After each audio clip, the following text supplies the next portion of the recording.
So Charge Northwest provides advisory and consulting services in figuring out the charging station infrastructure.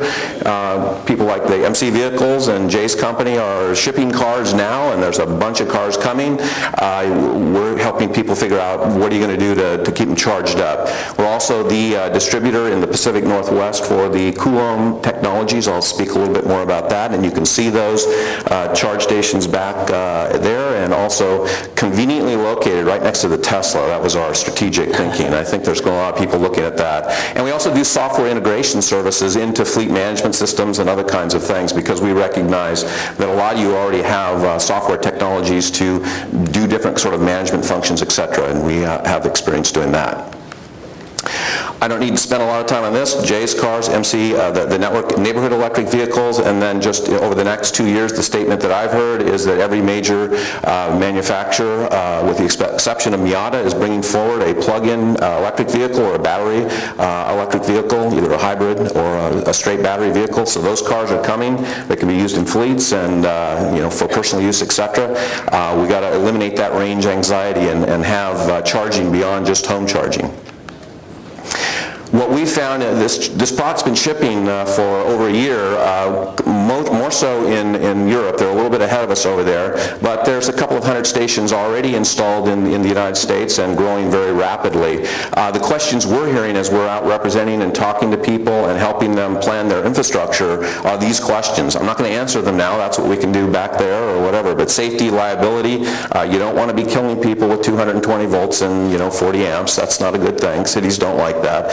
Who's going to pay for this electricity? Right now it's 110 volts, not many amps, not very, cost is de minimis, but when you get a lot of these things out there and a lot of these huge lithium battery packs that are very powerful, they absorb a lot of electricity, and somebody's going to need to pay for that. There's a bunch of tax incentives to do this, the tax-free component that was talked about earlier, that applies to infrastructure as well. What about uptime and maintenance, the whole overall cost of ownership? How should you think about that? Theft and vandalism, location of the charging stations. How do you know where these things are? It's not like a gas station where you get to pull up and 10 minutes later you're full and ready to go in most cases. For level 2 charging, it's usually a few hour process. And then the power requirements and planning and all those kinds of things. So those are the kinds of questions we're hearing. Maybe you have some of those kinds of questions. We would be happy to answer those either outside or here. We actually have a representative from Coulomb directly and a few guys from Charge Northwest here. The charge point that I've mentioned, the good news is it uses, it's really built on standards. Cell phone technology for the gateway, what's called the gateway unit. Zigbee technology, it's another standard for doing short range for all what we call the slave units, usually one gateway to about 100 slave units. You can see a picture and of the J1772 standard. A miracle has happened. The auto industry in the United States has agreed, and North America has agreed on a standard. It's called J1772. It's the fuel filler, it's the fuel pump nozzle of the future. We have one out front. They're rare. They're going to start shipping in volume in the first quarter next year, but we have one out front. You can see what that looks like connected to a Coulomb charge station. Here's the simple chart on how it works. It basically leverages, as I say, a lot of standard technology. CDMA technologies was a standard cell phone. That's what Sprint or Verizon would use.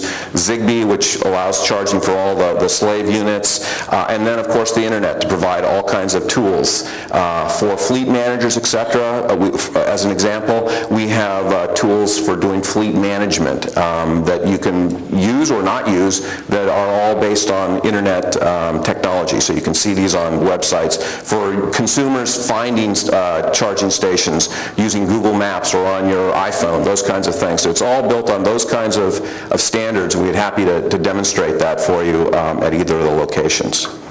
So this was really just a teaser to convince you to come drive Jay's Cars, see the charging stations out there. We'll answer any of those kinds of questions. So thank you very much. Thank you.